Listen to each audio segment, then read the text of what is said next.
Hello everyone, and welcome to the channel. Before we dive into today's story, we just wanted to take a quick second to say thank you all for watching. We truly appreciate your support. If you're new here, please consider subscribing, it's totally free, and hit the notification bell so you never miss out on our latest stories. Now, with all that said, let's jump straight into the story. I never thought I'd end up working the night shift at the Bellevue Hotel. But when the offer came, I didn't hesitate. The pay was good, and I needed the money. Plus, I'd always been a night owl, so staying up all night didn't seem like a big deal. The only thing that gave me pause was the warnings from the other staff. They said the hotel was haunted. But I'm not one to believe in ghosts. I'm Ben, and I get along with anyone, but I also have a healthy dose of skepticism.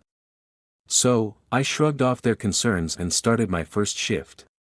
The Bellevue was an old, grand building, with towering ceilings and ornate chandeliers that cast long shadows in the dimly lit hallways. The lobby was the most impressive part, with a massive clock on the wall that seemed to loom over everything. The clock was a thing of beauty, with intricate carvings and a deep, resonant chime that echoed through the empty space. On my first night, everything was quiet.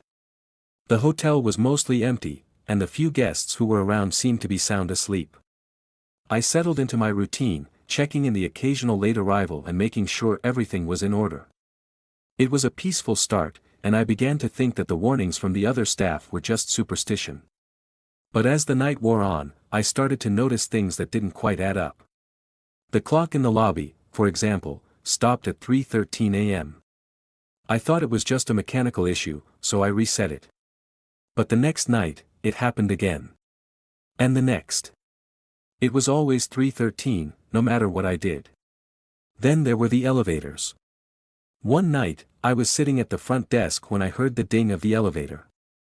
I looked up, expecting to see a guest, but the doors opened to reveal an empty shaft. I blinked, thinking I must have imagined it, but the doors closed again with a soft thud.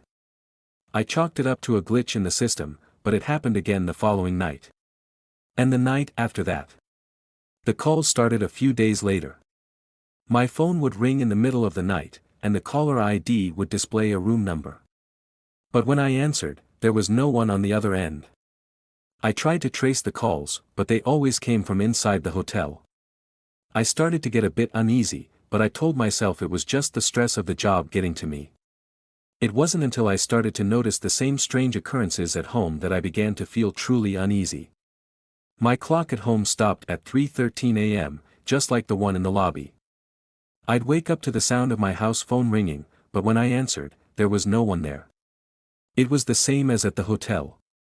I tried to ignore it, but the more I tried to rationalize it, the more it seemed like the lines between my work and home life were blurring.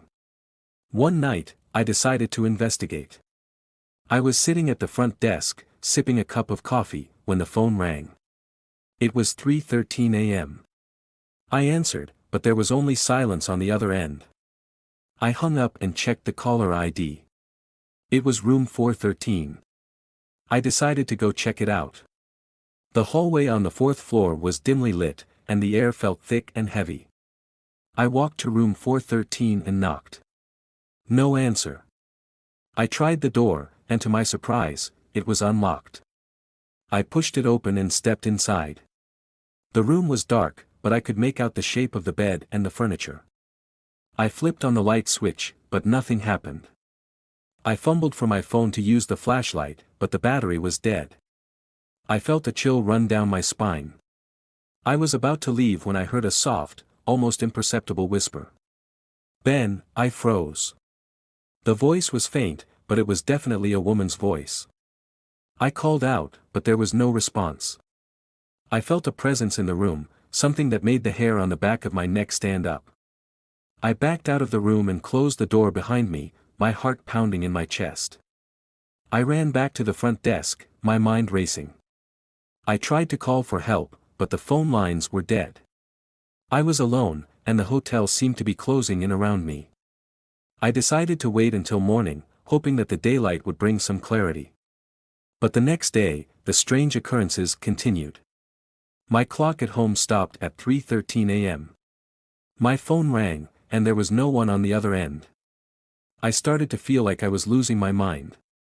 I confided in a few of the other staff members, and they told me stories of their own. They said the hotel had a dark history, that it had been the site of several unexplained deaths and disappearances. They warned me to leave, to get out while I still could. But I was stubborn. I didn't want to believe that the hotel was haunted. I told myself it was all in my head, that I was just stressed and tired. I decided to stay, to see it through. It was a mistake.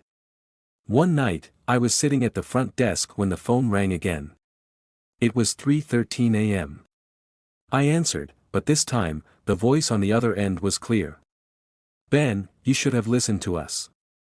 I froze, my heart racing. The voice was cold, almost mechanical. I tried to speak, but my voice was caught in my throat. The line went dead, and the phone fell from my hand. I looked up, and that's when I saw her.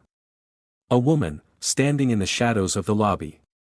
She was pale, almost translucent, and her eyes were empty. She was wearing a long, flowing dress that seemed to be from another era. She stepped out of the shadows, and I could see her clearly. She was beautiful, but there was something wrong about her, something that made me want to run. "Ben," she said, her voice a soft, haunting whisper. "You shouldn't be here." I tried to move, but I was rooted to the spot. She stepped closer, and I could see the sadness in her eyes. She reached out a hand, and I flinched, expecting to feel her touch. But she didn't touch me. Instead, she disappeared, fading back into the shadows. I stumbled back to the front desk, my mind reeling. I knew then that I had to leave. I couldn't stay in that hotel any longer. I couldn't let it consume me. I resigned the next day, and I packed up my things. I moved out of town, hoping to leave the haunting behind. But the memories stayed with me. The clock still stopped at 3:13 a.m., and the phone still rang in the middle of the night. And sometimes, in the quiet moments, I could hear her voice, whispering my name. I never went back to the Bellevue Hotel. I never told anyone the full story, not even my closest friends. I couldn't. The fear was too real, too deep. I knew that the hotel had a hold on me, that it would always be a part of my life, no matter how far I tried to run. But I learned something that night. I learned that some things are beyond our understanding, that some places are best left alone. And I learned that sometimes, the things we can't see are the most terrifying of all. Ready for spine-chilling tales that will haunt your thoughts? Subscribe to Forgotten Storyteller for eerie narrations, unsettling mysteries, and haunting stories you won't forget. Hit the bell icon so you never miss a story, because some stories refuse to stay buried. Join us, if you dare.